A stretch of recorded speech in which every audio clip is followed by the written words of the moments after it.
پناہ مانگتا ہوں میں اللہ کی شیطان مردود سے۔ شروع اللہ کا نام لے کر جو بڑا مہربان نہایت رحم والا ہے۔ مومنو، جب تک تم ان چیزوں میں سے جو تمہیں عزیز ہیں اللہ کی راہ میں خرچ نہ کرو گے کبھی نیکی حاصل نہ کر سکو گے، اور جو چیز تم خرچ کرو گے اللہ اس کو جانتا ہے۔ بنی اسرائیل کے لیے تورات کے نازل ہونے سے پہلے کھانے کی تمام چیزیں حلال تھیں بجز ان کے جو یعقوب نے خود اپنے اوپر حرام کر لی تھی۔ کہہ دو کہ اگر سچے ہو تو تورات لاؤ اور اسے پڑھو، یعنی دلیل پیش کرو۔ اب جو اس کے بعد بھی اللہ پر جھوٹے افطرا کریں تو ایسے لوگ ہی بے انصاف ہیں۔ کہہ دو کہ اللہ نے سچ فرما دیا، پس دین ابراہیم کی پیروی کرو جو سب سے بے تعلق ہو کر ایک اللہ کے ہو رہے تھے اور مشرکوں میں سے نہ تھے۔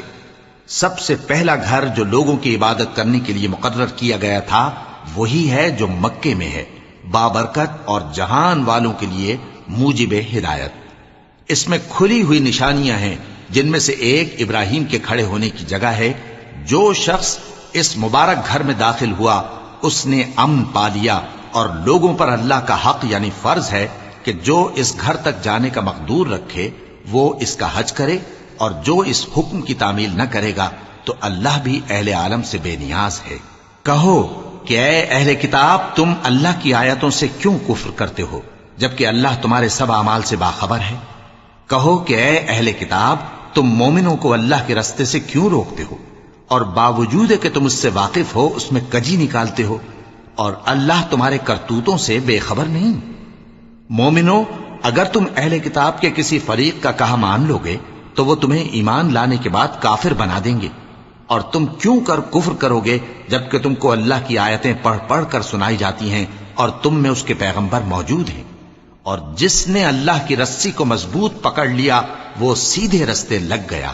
مومنو، اللہ سے ڈرو جیسا کہ اس سے ڈرنے کا حق ہے، اور مرنا تو مسلمان ہی مرنا، اور سب مل کر اللہ کی ہدایت کی رسی کو مضبوط پکڑے رہنا اور فرقے فرقے نہ ہو جانا، اور اپنے اوپر اللہ کی اس مہربانی کو یاد رکھنا جب تم ایک دوسرے کے دشمن تھے تو اس نے تمہارے دلوں میں الفت ڈال دی اور تم اس کی مہربانی سے بھائی بھائی ہو گئے، اور تم آگ کے گڑھے کے کنارے تک پہنچ چکے تھے تو اس نے تم کو اس سے بچا لیا۔ اس طرح اللہ تم کو اپنی آیتیں کھول کھول کر سناتا ہے تاکہ تم راہ راست پر رہو۔ اور تم میں ایک جماعت ایسی ہونی چاہیے جو لوگوں کو نیکی کی طرف بلائے اور اچھے کام کرنے کا حکم دے اور برے کاموں سے منع کرے۔ یہی لوگ ہیں جو کامیاب ہیں، اور ان لوگوں کی طرح نہ ہونا جو متفرق ہو گئے اور صاف احکام آنے کے بعد ایک دوسرے سے اختلاف کرنے لگے۔ یہ وہ لوگ ہیں جن کو قیامت کے دن بڑا عذاب ہوگا، جس دن بہت سے منہ سفید ہوں گے اور بہت سے سیاہ۔ تو جن لوگوں کے منہ سیاہ ہوں گے ان سے اللہ فرمائے گا، کیا تم ایمان لا کر کافر ہو گئے تھے؟ سو اب اس کفر کے بدلے عذاب کے مزے چکھو۔ اور جن لوگوں کے منہ سفید ہوں گے وہ اللہ کی رحمت کے باغوں میں ہوں گے اور ان میں ہمیشہ رہیں گے۔ یہ اللہ کی آیتیں ہیں جو ہم تم کو ٹھیک ٹھیک پڑھ کر سناتے ہیں، اور اللہ اہل عالم پر ظلم نہیں کرنا چاہتا، اور جو کچھ آسمانوں میں اور جو کچھ زمین میں ہے سب اللہ ہی کا ہے، اور سب کاموں کا انجام اللہ ہی کی طرف ہے۔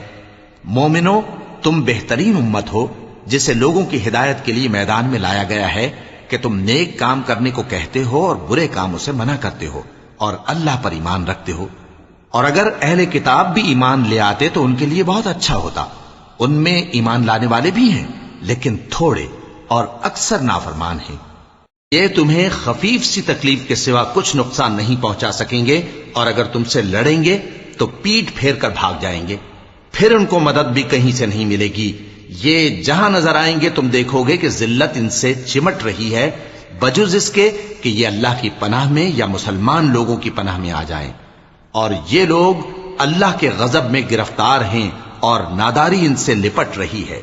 یہ اس لیے کہ اللہ کی آیتوں سے انکار کرتے تھے اور اس کے پیغمبروں کو ناحق قتل کر دیتے تھے۔ یہ اس لیے کہ یہ نافرمانی کیے جاتے اور حد سے بڑھے جاتے تھے۔ یہ بھی سب ایک جیسے نہیں ہیں۔ ان اہل کتاب میں کچھ اچھے لوگ بھی ہیں جو رات کے اوقات میں اللہ کی آیتیں پڑھتے اور اس کے آگے سجدے کرتے ہیں۔ وہ اللہ پر اور روز آخر پر ایمان رکھتے اور اچھے کام کرنے کو کہتے اور بری باتوں سے منع کرتے اور نیکیوں پر لپکتے ہیں، اور یہی لوگ نیکوکار ہیں۔ اور یہ جس طرح کی نیکی کریں گے اس کی ناقدری نہیں کی جائے گی۔ اور اللہ پرہیزگاروں کو خوب جانتا ہے۔ جو لوگ کافر ہیں ان کے مال اور اولاد اللہ کے مقابلے میں ان کے ہرگز کام نہ آئیں گے، اور یہ لوگ اہل دوزخ ہیں کہ ہمیشہ اسی میں رہیں گے۔ یہ لوگ جو مال دنیا کی زندگی میں خرچ کرتے ہیں اس کی مثال آندھی کسی ہے جس میں سخت سردی ہو، اور وہ ایسے لوگوں کی کھیتی پر جو اپنے آپ پر ظلم کرتے تھے چلے اور اسے تباہ کر دے۔ اور اللہ نے ان پر کچھ ظلم نہیں کیا بلکہ یہ خود اپنے اوپر ظلم کر رہے ہیں۔ مومنوں، کسی غیر مذہب کے آدمی کو اپنا رازدار نہ بنانا۔ یہ لوگ تمہاری خرابی میں کسی طرح کی کوتاہی نہیں کرتے اور چاہتے ہیں کہ جس طرح ہو تمہیں تکلیف پہنچے۔ ان کی زبانوں سے تو دشمنی ظاہر ہو ہی چکی ہے، اور جو کینے ان کے سینوں میں مخفی ہیں وہ کہیں زیادہ ہیں۔ اگر تم عقل رکھتے ہو تو ہم نے تم کو اپنی آیتیں کھول کھول کر سنا دی ہیں۔ دیکھو، تم ایسے صاف دل لوگ ہو کہ ان لوگوں سے دوستی رکھتے ہو، حالانکہ یہ تم سے دوستی نہیں رکھتے، اور تم سب کتابوں پر ایمان رکھتے ہو اور یہ تمہاری کتاب کو نہیں مانتے۔ اور جب تم سے ملتے ہیں تو کہتے ہیں ہم ایمان لے آئے ہیں، اور جب تنہا ہوتے ہیں تو تم پر غصے کے سبب انگلیاں کاٹ کاٹ کھاتی ہیں۔ ان سے کہہ دو کہ اپنے غصے میں مر جاؤ، اللہ تمہارے دلوں کی باتوں سے خوب واقف ہے۔ اگر تمہیں آسودگی حاصل ہو تو ان کو بری لگتی ہے، اور اگر تمہیں رنج پہنچے تو خوش ہوتی ہیں۔ اور اگر تم تکلیفوں کی برداشت اور نافرمانی سے کنارہ کشی کرتے رہو گے تو ان کا فریب تمہیں کچھ بھی نقصان نہ پہنچا سکے گا۔ یہ جو کچھ کرتے ہیں اللہ اس کا احاطہ کیے ہوئے ہے۔ اور اس وقت کو یاد کرو جب تم صبح کو اپنے گھر سے روانہ ہو کر ایمان والوں کو لڑائی کے لیے مورچوں پر موقع بموقع متعین کرنے لگے، اور اللہ سب کچھ سنتا ہے، جانتا ہے۔ اس وقت تم میں سے دو جماعتوں نے جی چھوڑ دینا چاہا، مگر اللہ ان کا مددگار تھا، اور مومنوں کو تو اللہ ہی پر بھروسہ کرنا چاہیے۔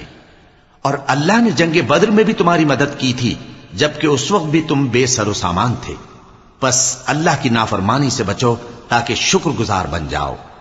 جب تم مومنوں سے یہ کہہ کر ان کے دل بڑھا رہے تھے کہ کیا تم کو یہ کافی نہیں کہ تمہارا پروردگار 3000 فرشتے نازل کر کے تمہیں مدد دے؟ ہاں، کیوں نہیں؟ اگر تم دل کو مضبوط رکھو اور نافرمانی سے بچتے رہو، اور کافر تم پر جوش کے ساتھ دفتن حملہ کر دیں تو تمہارا پروردگار 5000 فرشتے جن پر نشان ہوں گے تمہاری مدد کو بھیجے گا۔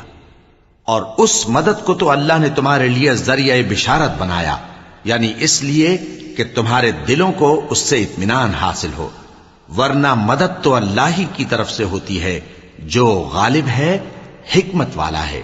یہ اللہ نے اس لیے کیا کہ کافروں کی ایک جماعت کو ہلاک کر دے یا انہیں ذلیل و مغلوب کر دے کہ ناکام واپس جائیں۔ اے پیغمبر، اس کام میں تمہارا کچھ اختیار نہیں۔ اب دو صورتیں ہیں، یا اللہ ان کے حال پر مہربانی کرے یا انہیں عذاب دے کہ یہ ظالم لوگ ہیں۔ اور جو کچھ آسمانوں میں ہے اور جو کچھ زمین میں ہے سب اللہ ہی کا ہے، وہ جسے چاہے بخش دے اور جسے چاہے عذاب کرے، اور اللہ بخشنے والا مہربان ہے۔ اے ایمان والو، دگنا چوگنا سود نہ کھاؤ اور اللہ سے ڈرو تاکہ کامیاب ہو جاؤ، اور دوزخ کی آگ سے بچو جو کافروں کے لیے تیار کی گئی ہے، اور اللہ اور اس کے رسول کی اطاعت کرو تاکہ تم پر رحمت کی جائے، اور اپنے پروردگار کی بخشش اور اس بہشت کی طرف لپکو جس کا عرض آسمان اور زمین کے برابر ہے، اور جو پرہیزگاروں کے لیے تیار کی گئی ہے، جو آسودگی اور تنگی میں اپنا مال اللہ کی راہ میں خرچ کرتے ہیں اور غصے کو روکتے اور لوگوں کے قصور معاف کرتے ہیں، اور اللہ نیکوکاروں کو دوست رکھتا ہے۔ اور وہ کہ جب کوئی کھلا گناہ یا اپنے حق میں کوئی اور برائی کر بیٹھتے ہیں تو اللہ کو یاد کرتے اور اپنے گناہوں کی بخشش مانگتے ہیں، اور اللہ کے سوا گناہ بخش بھی کون سکتا ہے، اور جان بوجھ کر اپنے افعال پر اڑے نہیں رہتے۔ ایسے ہی لوگوں کا صلہ ان کے پروردگار کی طرف سے بخشش اور باغ ہیں جن کے نیچے نہریں بہ رہی ہیں، اور وہ ان میں ہمیشہ بستے رہیں گے، اور اچھے کام کرنے والوں کا بدلہ بہت اچھا ہے۔ تم لوگوں سے پہلے بھی بہت سے واقعات گزر چکے ہیں، تو تم زمین میں سیر کر کے دیکھ لو کہ جھٹلانے والوں کا کیسا انجام ہوا۔ یہ قرآن لوگوں کے لیے صاف پیغام اور اہل تقوی کے لیے ہدایت اور نصیحت ہے، اور بددل نہ ہونا اور نہ غم کرنا۔ اگر تم سچے مومن ہو تو تم ہی غالب رہو گے۔ اگر تمہیں زخم شکست لگا ہے تو ان لوگوں کو بھی ایسا زخم لگ چکا ہے، اور یہ ایام زمانہ ہیں کہ ہم ان کو لوگوں میں بدلتے رہتے ہیں، اور اس سے یہ بھی مقصود تھا کہ اللہ ایمان والوں کو جدا کر دے اور تم میں سے بعض کو شہید بنائے، اور اللہ بے انصافوں کو پسند نہیں کرتا۔ اور یہ بھی مقصود تھا کہ اللہ ایمان والوں کو پاک صاف بنا دے اور کافروں کو نابود کر دے۔ کیا تم یہ سمجھتے ہو کہ بے آزمائش بہشت میں جا داخل ہوگے؟ حالانکہ ابھی اللہ نے تم میں سے جہاد کرنے والوں کو تو اچھی طرح معلوم کیا ہی نہیں، اور یہ بھی مقصود ہے کہ وہ ثابت قدم رہنے والوں کو معلوم کرے، اور تم موت شہادت کے آنے سے پہلے اس کی تمنا کیا کرتے تھے، سو تم نے اس کو آنکھوں سے دیکھ لیا۔ اور محمد صلی اللہ علیہ وآلہ وسلم ایک پیغمبر ہی تو ہیں، ان سے پہلے بھی بہت سے پیغمبر ہو گزرے ہیں، بھلا اگر یہ مر جائیں یا مارے جائیں تو تم الٹے پاؤں پھر جاؤ گے؟ اور جو الٹے پاؤں پھر جائے گا تو اللہ کا کچھ نقصان نہیں کر سکے گا، اور اللہ شکر گزاروں کو بڑا ثواب دے گا۔ اور کسی شخص میں طاقت نہیں کہ اللہ کے حکم کے بغیر مر جائے، اس نے موت کا وقت مقرر کر کے لکھ رکھا ہے، اور جو شخص دنیا میں اپنے اعمال کا بدلہ چاہے اس کو ہم یہیں بدلہ دے دیں گے، اور جو آخرت میں طالب ثواب ہو اس کو وہاں اجر عطا کریں گے، اور ہم شکر گزاروں کو عنقریب بہت اچھا صلہ دیں گے۔ اور بہت سے نبی ہوئے ہیں جن کے ساتھ ہو کر اکثر اہل اللہ دشمنوں سے لڑے ہیں، تو جو مصیبتیں ان پر اللہ کی راہ میں واقع ہوئیں ان کے سبب انہوں نے نہ تو ہمت ہاری اور نہ بزدلی کی، نہ کافروں سے دبے، اور اللہ استقلال رکھنے والوں کو دوست رکھتا ہے۔ اور اس حالت میں ان کے منہ سے کوئی بات نکلتی تو یہی کہ اے پروردگار، ہمارے گناہ اور زیادتیاں جو ہم اپنے کاموں میں کرتے رہے ہیں معاف فرما، اور ہم کو ثابت قدم رکھ، اور کافروں پر فتح عنایت کر۔ تو اللہ نے ان کو دنیا میں بھی بدلہ دیا اور آخرت میں بھی بہت اچھا بدلہ دے گا، اور اللہ نیکوکاروں کو دوست رکھتا ہے۔ مومنو، اگر تم کافروں کا کہا مان لوگے تو وہ تم کو الٹے پاؤں پھیر کر مرتد کر دیں گے، پھر تم بڑے خسارے میں پڑ جاؤ گے۔ یہ تمہارے مددگار نہیں ہے بلکہ اللہ تمہارا مددگار ہے، اور وہ سب سے بہتر مددگار ہے۔ ہم عنقریب کافروں کے دلوں میں رعب بٹھا دیں گے، کیونکہ یہ اللہ کے ساتھ شرک کرتے ہیں جس کی اس نے کوئی بھی دلیل نازل نہیں کی، اور ان کا ٹھکانہ دوزخ ہے، وہ ظالموں کا بہت برا ٹھکانہ ہے۔ اور اللہ نے تم سے اپنا وعدہ سچا کر دیا، یعنی اس وقت جب کہ تم کافروں کو اس کے حکم سے قتل کر رہے تھے، یہاں تک کہ جو تم چاہتے تھے اللہ نے تم کو دکھا دیا۔ اس کے بعد تم نے ہمت ہار دی اور پیغمبر کے حکم کی تعمیل میں جھگڑا کرنے لگے، اور تم نے اس کی نافرمانی کی۔ بعض تو تم میں سے دنیا کے طلبگار تھے اور بعض آخرت کے طالب۔ اس وقت اللہ نے تم کو ان کے سامنے سے ہٹا دیا تاکہ تمہاری آزمائش کرے، اور اس نے تمہارا قصور معاف کر دیا، اور اللہ مومنوں پر بڑا فضل کرنے والا ہے۔ وہ وقت بھی یاد کرنے کے لائق ہے جب تم لوگ دور بھاگے جاتے تھے اور کسی کو پیچھے پھر کر نہیں دیکھتے تھے، اور رسول اللہ صلی اللہ علیہ وآلہ وسلم تم کو تمہارے پیچھے کھڑے بلا رہے تھے، تو اللہ نے تم کو غم پر غم پہنچایا تاکہ جو چیز تمہارے ہاتھ سے جاتی رہی یا جو مصیبت تم پر واقع ہوئی ہے اس سے تم غمگین نہ ہو، اور اللہ تمہارے سب اعمال سے خبردار ہے۔ پھر اللہ نے اس پریشانی کے بعد تم پر تسلی نازل فرمائی، یعنی نیند، کہ تم میں سے ایک جماعت پر طاری ہو گئی، اور کچھ لوگ جن کو جان کے لالے پڑ رہے تھے اللہ کے بارے میں ناحق ایام کفر کے سے گمان کرتے تھے، اور کہتے تھے بھلا ہمارے اختیار کی کچھ بات ہے؟ تم کہہ دو کہ بے شک سب باتیں اللہ ہی کے اختیار میں ہیں۔ یہ لوگ بہت سی باتیں دلوں میں مخفی رکھتے ہیں جو تم پر ظاہر نہیں کرتے تھے۔ کہتے تھے کہ ہمارے بس کی بات ہوتی تو ہم یہاں قتل ہی نہ کیے جاتے۔ کہہ دو کہ اگر تم اپنے گھروں میں بھی ہوتے تو جن کی تقدیر میں مارا جانا لکھا تھا وہ اپنی اپنی قتل گاہوں کی طرف ضرور نکل آتے۔ اس سے غرض یہ تھی کہ اللہ تمہارے سینوں کی باتوں کو آزمائے اور جو کچھ تمہارے دلوں میں ہے اس کو صاف کر دے، اور اللہ دلوں کی باتوں سے خوب واقف ہے۔ جو لوگ تم میں سے احد کے دن جبکہ مومنوں اور کافروں کی دو جماعتیں ایک دوسرے سے گتھ گئیں جنگ سے بھاگ گئے تو ان کے بعض افعال کے سبب شیطان نے ان کو پھسلا دیا تھا، اور یقیناً اللہ نے ان کا قصور معاف کر دیا۔ بے شک اللہ بخشنے والا ہے، بردبار ہے۔ مومنوں، ان لوگوں جیسے نہ ہونا جو کفر کرتے ہیں اور ان کے مسلمان بھائی جب اللہ کی راہ میں سفر کریں اور مر جائیں یا جہاد کو نکلے اور مارے جائیں تو ان کی نسبت کہتے ہیں کہ اگر وہ ہمارے پاس رہتے تو نہ مرتے اور نہ مارے جاتے، یہ اس لیے کہ اللہ ان لوگوں کے دلوں میں افسوس پیدا کر دے، اور زندگی اور موت تو اللہ ہی دیتا ہے، اور اللہ تمہارے سب کاموں کو دیکھ رہا ہے۔ اور اگر تم اللہ کے راستے میں مارے جاؤ یا مر جاؤ تو جو مال و متاع لوگ جمع کرتے ہیں اس سے اللہ کی بخشش اور رحمت کہیں بہتر ہے، اور اگر تم مر جاؤ یا مارے جاؤ تو اللہ کے حضور میں ضرور اکٹھے کیے جاؤ گے۔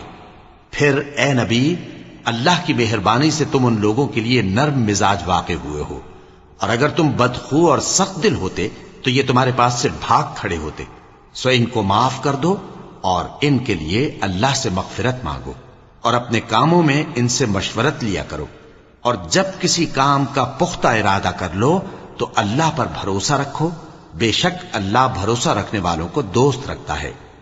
اگر اللہ تمہارا مددگار ہے تو تم پر کوئی غالب نہیں آ سکتا، اور اگر وہ تمہیں چھوڑ دے تو پھر کون ہے اس کے بعد تمہاری مدد کرے۔ اور مومنوں کو تو چاہیے کہ اللہ ہی پر بھروسہ رکھیں، اور کبھی نہیں ہو سکتا کہ کوئی پیغمبر خیانت کرے، اور خیانت کرنے والوں کو قیامت کے دن خیانت کی ہوئی چیز اللہ کے روبرو لا حاضر کرنی ہوگی، پھر ہر شخص کو اس کے اعمال کا پورا پورا بدلہ دیا جائے گا، اور ان کے ساتھ بے انصافی نہیں کی جائے گی۔ بھلا جو شخص اللہ کی خوشنودی کا تابع ہو وہ اس شخص کی طرح ہو سکتا ہے جو اللہ کی ناخوشی میں گرفتار ہو، اور جس کا ٹھکانہ دوزخ ہے اور وہ برا ٹھکانہ ہے۔ سب لوگوں کے اللہ کے ہاں مختلف درجے ہیں، اور اللہ ان کے سب اعمال دیکھ رہا ہے۔ اللہ نے مومنوں پر یقیناً احسان کیا ہے کہ ان میں انہی میں سے ایک پیغمبر بھیجے جو ان کو اللہ کی آیتیں پڑھ پڑھ کر سناتے اور ان کو پاک کرتے اور انہیں کتاب و حکمت کی تعلیم دیتے ہیں، اور پہلے تو یہ لوگ کھلی گمراہی میں تھے۔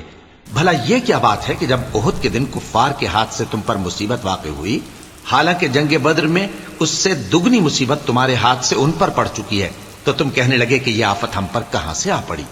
کہہ دو کہ یہ تمہاری ہی شامت اعمال ہے کہ تم نے پیغمبر کے حکم کے خلاف کیا، بے شک اللہ ہر چیز پر قادر ہے۔ اور جو مصیبت تم پر دونوں جماعتوں کے مقابلے کے دن واقع ہوئی سو اللہ کے حکم سے واقع ہوئی، اور اس سے یہ مقصود تھا کہ اللہ مومنوں کو اچھی طرح معلوم کر لے اور منافقوں کو بھی معلوم کر لے۔ اور جب ان سے کہا گیا کہ آؤ اللہ کے راستے میں جنگ کرو یا کافروں کے حملوں کو روکو، تو کہنے لگے کہ اگر ہم کو لڑائی کی خبر ہوتی تو ہم ضرور تمہارے ساتھ رہتے۔ یہ اس دن ایمان کی نسبت کفر سے زیادہ قریب تھے، منہ سے وہ باتیں کہتے ہیں جو ان کے دل میں نہیں ہیں، اور جو کچھ یہ چھپاتے ہیں اللہ اس سے خوب واقف ہے۔ یہ خود تو جنگ سے بچ کر بیٹھ ہی رہے تھے، مگر جنہوں نے اللہ کی راہ میں جانیں قربان کر دیں اپنے ان بھائیوں کے بارے میں بھی کہتے ہیں کہ اگر ہمارا کہا مانتے تو قتل نہ ہوتے۔ کہہ دو کہ اگر سچے ہو تو اپنے اوپر سے موت کو ٹال دینا۔ جو لوگ اللہ کی راہ میں مارے گئے ان کو مرے ہوئے نہ سمجھنا، وہ مرے ہوئے نہیں ہیں بلکہ اللہ کے نزدیک زندہ ہیں اور ان کو رزق مل رہا ہے۔ جو کچھ اللہ نے ان کو اپنے فضل سے بخش رکھا ہے اس میں خوش ہیں، اور جو لوگ ان کے پیچھے رہ گئے اور شہید ہو کر ان میں شامل نہیں ہو سکے ان کی نسبت خوشیاں منا رہے ہیں کہ قیامت کے دن ان کو بھی نہ کچھ خوف ہوگا اور نہ وہ غمناک ہوں گے، اور اللہ کے انعامات اور فضل سے خوش ہو رہے ہیں، اور اس سے کہ اللہ مومنوں کا اجر ضائع نہیں کرتا، جنہوں نے باوجود زخم کھانے کے اللہ اور رسول کے حکم کو قبول کیا۔ جو لوگ ان میں نیکوکار اور پرہیزگار ہیں ان کے لیے بڑا ثواب ہے۔ جب ان سے لوگوں نے آ کر بیان کیا کہ کفار نے تمہارے مقابلے کے لیے لشکر کثیر جمع کیا ہے تو ان سے ڈرو، تو ان کا ایمان اور زیادہ ہو گیا، اور کہنے لگے ہم کو اللہ کافی ہے اور وہ بہت اچھا کارساز ہے۔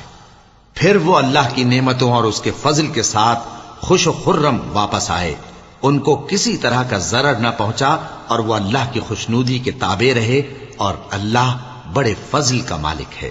یہ خوف دلانے والا تو شیطان ہے جو اپنے دوستوں سے ڈراتا ہے، تو اگر تم مومن ہو تو ان سے مت ڈرنا اور مجھ ہی سے ڈرتے رہنا، اور جو لوگ کفر میں جلدی کرتے ہیں ان کی وجہ سے غمگین نہ ہونا، یہ اللہ کا کچھ نقصان نہیں کر سکتے۔ اللہ چاہتا ہے کہ آخرت میں ان کو کچھ حصہ نہ دے، اور ان کے لیے بڑا عذاب تیار ہے۔ جن لوگوں نے ایمان کے بدلے کفر خریدا وہ اللہ کا کچھ نہیں بگاڑ سکتے اور ان کو دکھ دینے والا عذاب ہوگا۔ اور کافر لوگ یہ نہ خیال کریں کہ ہم جو ان کو مہلت دیے جاتے ہیں تو یہ ان کے حق میں اچھا ہے، نہیں، بلکہ ہم ان کو اس لیے مہلت دیتے ہیں کہ اور گناہ کر لیں، آخر کار ان کو ذلیل کرنے والا عذاب ہوگا۔ لوگوں، جب تک اللہ ناپاک کو پاک سے الگ نہ کر دے گا، مومنوں کو اس حال میں جس میں تم ہو ہرگز نہیں رہنے دے گا، اور اللہ تم کو غیب کی باتوں سے بھی مطلع نہیں کرے گا۔ البتہ اللہ اپنے پیغمبروں میں سے جسے چاہتا ہے منتخب کر لیتا ہے۔ سو تم اللہ پر اور اس کے رسولوں پر ایمان رکھو، اور اگر ایمان پر قائم رہو گے اور پرہیزگاری کرو گے تو تم کو اجر عظیم ملے گا۔ جو لوگ مال میں جو اللہ نے اپنے فضل سے ان کو عطا فرمایا ہے بخل کرتے ہیں، وہ اس بخل کو اپنے حق میں اچھا نہ سمجھیں، وہ اچھا نہیں بلکہ ان کے لیے برا ہے۔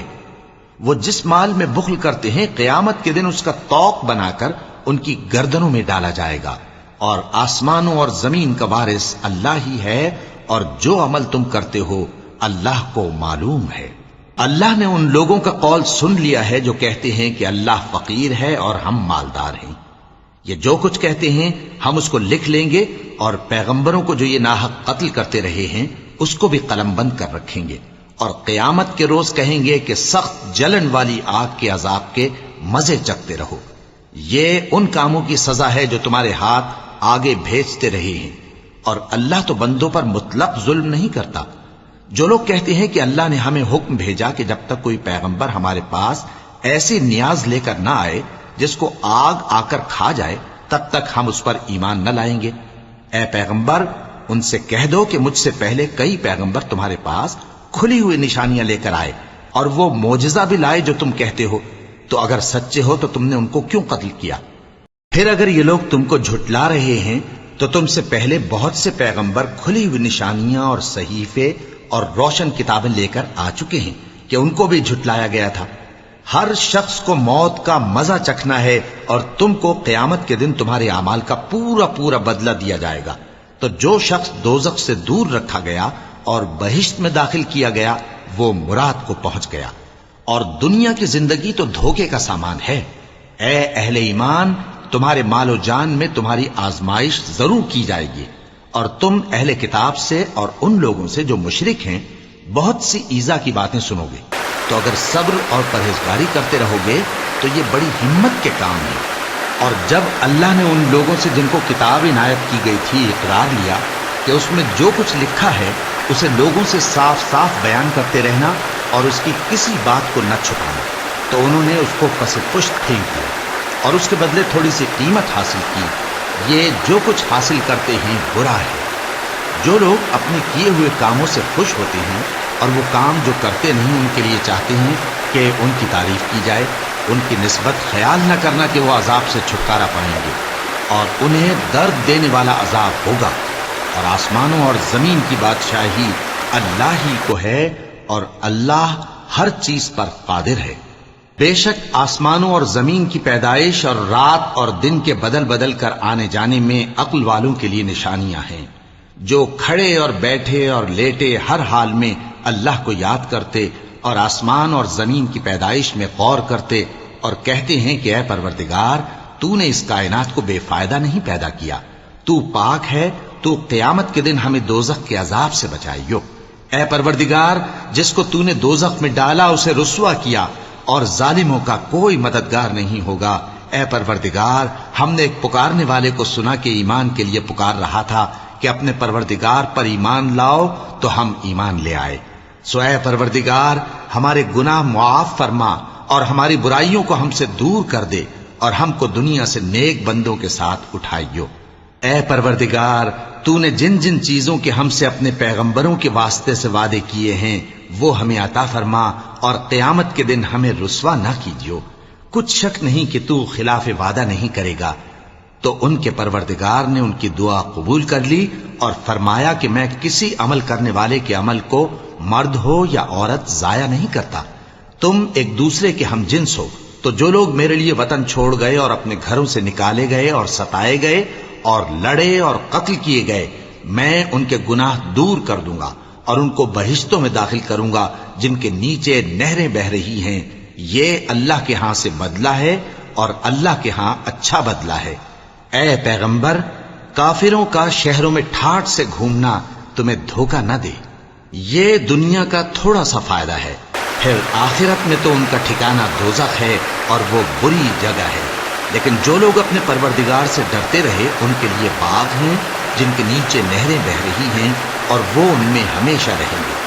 یہ اللہ کے ہاں سے ان کی مہمانی ہے، اور جو کچھ اللہ کے ہاں ہے وہ نیکوکاروں کے لیے بہت اچھا ہے۔ اور بعض اہل کتاب ایسے بھی ہیں جو اللہ پر اور اس کتاب پر جو تم پر نازل ہوئی اور اس پر جو ان پر نازل ہوئی ایمان رکھتے ہیں اور اللہ کے آگے عاجزی کرتے ہیں اور اللہ کی آیتوں کے بدلے تھوڑی سی قیمت نہیں لیتے۔ یہی لوگ ہیں جن کا صلہ ان کے پروردگار کے ہاں تیار ہے، اور اللہ جلد حساب لینے والا ہے۔ اے اہل ایمان، کفار کے مقابلے میں ثابت قدم رہو اور استقامت رکھو اور مورچوں پر جمے رہو اور اللہ سے ڈرو تاکہ مراد حاصل کرو۔ شروع اللہ کا نام لے کر جو بڑا مہربان نہایت رحم والا ہے۔ لوگو، اپنے پروردگار سے ڈرو جس نے تم کو ایک شخص سے پیدا کیا، یعنی اول اس سے اس کا جوڑا بنایا، پھر ان دونوں سے کثرت سے مرد و عورت پیدا کر کے روئے زمین پر پھیلا دیے۔ اور اللہ سے ڈرو جس کے واسطے سے تم ایک دوسرے سے حقوق کا مطالبہ کرتے ہو، اور قطع رحمی سے بچو۔ کچھ شک نہیں کہ اللہ تمہیں دیکھ رہا ہے۔ اور یتیموں کا مال جو تمہاری تحویل میں ہو ان کے حوالے کر دو، اور ان کے پاکیزہ اور عمدہ مال کو اپنے ناقص اور برے مال سے نہ بدلو، اور نہ ان کا مال اپنے مال میں ملا کر کھاؤ کہ یہ بڑا سخت گناہ ہے۔ اور اگر تم کو اس بات کا خوف ہو کہ یتیم لڑکیوں کے بارے میں انصاف نہ کر سکو گے تو ان کے سوا جو عورتیں تم کو پسند ہوں، 2 یا 3 یا 4 ان سے نکاح کر لو۔ اور اگر اس بات کا اندیشہ ہو کہ کئی عورتوں سے انصاف نہ کر سکو گے تو ایک ہی عورت سے نکاح کرو یا باندی سے تعلق رکھو جس کے تم مالک ہو، اس طرح تم بے انصافی سے بچ جاؤ گے۔ اور عورتوں کو ان کے مہر خوشی سے دے دیا کرو، ہاں اگر وہ اپنی خوشی سے اس میں سے کچھ تم کو چھوڑ دیں تو اسے مزے سے کھا لو۔ اور کم عقلوں کو ان کا مال جسے اللہ نے تم لوگوں کے لیے سبب معیشت بنایا ہے مت دو، ہاں اس میں سے ان کو کھلاتے اور پہناتے رہو اور ان سے معقول بات کہتے رہو۔ اور یتیموں کو بالغ ہونے تک کام کاج میں مصروف رکھو اور جانچتے رہو، پھر بالغ ہونے پر اگر ان میں عقل کی پختگی دیکھو تو ان کا مال ان کے حوالے کر دو، اور اس خوف سے کہ وہ بڑے ہو جائیں گے، یعنی بڑے ہو کر تم سے اپنا مال واپس لے لیں گے، اس کو فضول خرچی اور جلدی میں نہ اڑا دینا۔ اور جو شخص آسودہ حال ہو اس کو ایسے مال سے قطعی طور پر پرہیز رکھنا چاہیے، اور جو ضرورت مند ہو وہ مناسب طور پر یعنی بقدر خدمت کچھ لے لے۔ اور جب ان کا مال ان کے حوالے کرنے لگو تو گواہ کر لیا کرو، اور حقیقت میں تو اللہ ہی گواہ اور حساب لینے والا کافی ہے۔ جو مال ماں باپ اور رشتہ دار چھوڑ مریں، تھوڑا ہو یا بہت، اس میں مردوں کا بھی حصہ ہے اور عورتوں کا بھی، یہ حصے اللہ کے مقرر کیے ہوئے ہیں۔ اور جب میراث کی تقسیم کے وقت غیر وارث رشتہ دار اور یتیم اور نادار لوگ آ جائیں تو ان کو بھی اس میں سے کچھ دے دو اور ان سے معقول بات کہو۔ اور ایسے لوگوں کو ڈرنا چاہیے جو ایسی حالت میں ہوں کہ اپنے بعد ننھے بچے چھوڑ جائیں اور ان کو ان کی نسبت خوف ہو کہ ہمارے مرنے کے بعد ان بیچاروں کا کیا ہوگا۔ پس چاہیے کہ یہ لوگ اللہ سے ڈریں اور درست بات کہیں۔ جو لوگ یتیموں کا مال ناجائز طور پر کھاتے ہیں وہ اپنے پیٹ میں آگ بھرتے ہیں اور ضرور دوزخ میں ڈالے جائیں گے۔ اللہ تمہاری اولاد کے بارے میں تم کو ارشاد فرماتا ہے کہ ایک لڑکے کا حصہ 2 لڑکیوں کے حصے کے برابر ہے، اور اگر اولاد میت صرف لڑکیاں ہی ہوں یعنی 2 یا 2 سے زیادہ تو کل ترکے میں ان کا 2/3 ہے، اور اگر صرف ایک لڑکی ہو تو اس کا نصف ہے، اور میت کے ماں باپ کا یعنی دونوں میں سے ہر ایک کا ترکے میں 6واں حصہ ہے، بشرطے کہ میت کی اولاد ہو۔ اور اگر اولاد نہ ہو اور صرف ماں باپ ہی اس کے وارث ہوں تو 1/3 ماں کا حصہ ہے، اور اگر میت کے بھائی بھی ہوں تو ماں کا 6واں حصہ ہوگا۔ اور یہ تقسیم ترکہ میت کی وصیت کی تعمیل کے بعد جو اس نے کی ہو یا قرض کے ادا ہونے کے بعد جو اس کے ذمے ہو عمل میں آئے گی۔ تم کو معلوم نہیں کہ تمہارے باپ دادوں اور بیٹوں اور پوتوں میں سے فائدے کے لحاظ سے کون تم سے زیادہ قریب ہے۔ یہ حصے اللہ کے مقرر کیے ہوئے ہیں، اور اللہ سب کچھ جاننے والا ہے، حکمت والا ہے۔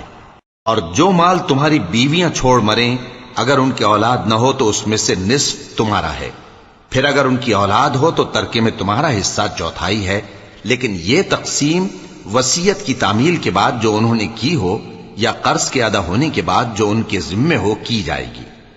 اور جو مال تم مرد چھوڑ مرو، اگر تمہاری اولاد نہ ہو تو تمہاری بیویوں کا اس میں چوتھا حصہ ہے، پھر اگر تمہاری اولاد ہو تو ان کا 8واں حصہ ہے۔ یہ حصے تمہاری وصیت کی تعمیل کے بعد جو تم نے کی ہو اور ادائے قرض کے بعد تقسیم کیے جائیں گے۔ اور اگر ایسے مرد یا عورت کی میراث ہو جس کے نہ باپ ہو نہ بیٹا مگر اس کے بھائی یا بہن ہو، تو ان میں سے ہر ایک کا چھٹا حصہ ہے، اور اگر ایک سے زیادہ ہوں تو سب 1/3 میں شریک ہوں گے۔ یہ حصے بھی بعد ادائے وصیت و قرض بشرطے کہ ان سے میت نے کسی کا نقصان نہ کیا ہو تقسیم کیے جائیں گے۔ یہ اللہ کا فرمان ہے اور اللہ نہایت علم والا ہے، بردبار ہے۔ یہ تمام احکام اللہ کی حدیں ہیں، اور جو شخص اللہ اور اس کے پیغمبر کی فرما برداری کرے گا اللہ اس کو بہشتوں میں داخل کرے گا جن میں نہریں بہہ رہی ہیں، وہ ان میں ہمیشہ رہیں گے، اور یہ بڑی کامیابی ہے۔ اور جو اللہ اور اس کے رسول کی نافرمانی کرے گا اور اس کی حدوں سے نکل جائے گا، اس کو اللہ دوزخ میں ڈالے گا جہاں وہ ہمیشہ رہے گا، اور اس کو ذلت کا عذاب ہوگا۔ مسلمانوں، تمہاری عورتوں میں جو بدکاری کا ارتکاب کر بیٹھیں ان پر اپنے لوگوں میں سے 4 شخصوں کی شہادت لو۔ اگر وہ ان کی بدکاری کی گواہی دیں تو ان عورتوں کو گھروں میں بند رکھو یہاں تک کہ موت ان کا کام تمام کر دے، یا اللہ ان کے لیے کوئی اور سبیل پیدا کرے۔ اور جو 2 مرد تم میں سے بدکاری کریں تو ان کو ایذا دو، پھر اگر وہ توبہ کر لیں اور نیکوکار ہو جائیں تو ان کا پیچھا چھوڑ دو۔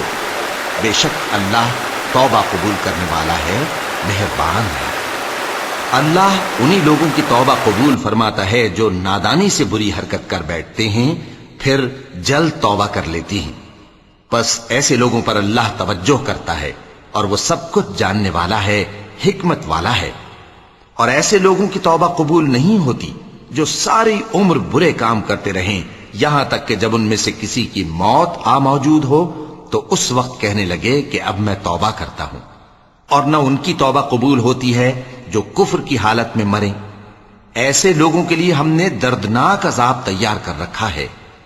مومنوں، تم کو جائز نہیں کہ زبردستی عورتوں کے وارث بن جاؤ، اور دیکھنا اس نیت سے کہ جو کچھ تم نے ان کو دیا ہے اس میں سے کچھ لے لو، انہیں گھروں میں مت روک رکھنا۔ ہاں، اگر وہ کھلے طور پر بدکاری کی مرتکب ہوں تو اور بات ہے، اور ان کے ساتھ اچھی طرح سے رہو سہو۔ پھر اگر وہ تم کو ناپسند ہوں تو عجب نہیں کہ تم کسی چیز کو ناپسند کرو، اور اللہ اس میں بہت سی بھلائی پیدا کر دے۔ اور اگر تم ایک عورت کو چھوڑ کر دوسری عورت کرنی چاہو اور پہلی عورت کو ڈھیر سا مال دے چکے ہو تو اس میں سے کچھ مت لینا، بھلا تم بہتان لگا کر اور کھلا گناہ کر کے اپنا مال اس سے واپس لوگے؟ اور تم دیا ہوا مال کیوں کر واپس لے سکتے ہو جبکہ تم ایک دوسرے کے ساتھ صحبت کر چکے ہو اور وہ تم سے پختہ عہد بھی لے چکی ہیں؟ اور جن عورتوں سے تمہارے باپ دادا نے نکاح کیا ہو ان سے نکاح نہ کرنا مگر جاہلیت میں جو ہو چکا سو ہو چکا۔ یہ نہایت بے حیائی اور اللہ کی ناخوشی کی بات تھی اور بہت برا دستور تھا۔ تم پر تمہاری مائیں اور بیٹیاں اور بہنیں اور پھوپھیاں اور خالائیں اور بھتیجیاں اور بھانجیاں اور وہ مائیں جنہوں نے تم کو دودھ پلایا ہو اور رضائی بہنیں اور ساسیں حرام کر دی گئی ہیں، اور جن عورتوں سے تم خلوت کر چکے ہو ان کی لڑکیاں جنہیں تم پرورش کرتے ہو وہ بھی تم پر حرام ہیں۔ ہاں، اگر ان کے ساتھ تم نے خلوت نہ کی ہو تو ان کی لڑکیوں کے ساتھ نکاح کر لینے میں تم پر کچھ گناہ نہیں۔ اور تمہارے صلبی بیٹوں کی عورتیں بھی اور 2 بہنوں کا اکٹھا کرنا بھی حرام ہے، مگر جو ہو چکا سو ہو چکا۔ بے شک اللہ بخشنے والا ہے، بڑا مہربان ہے۔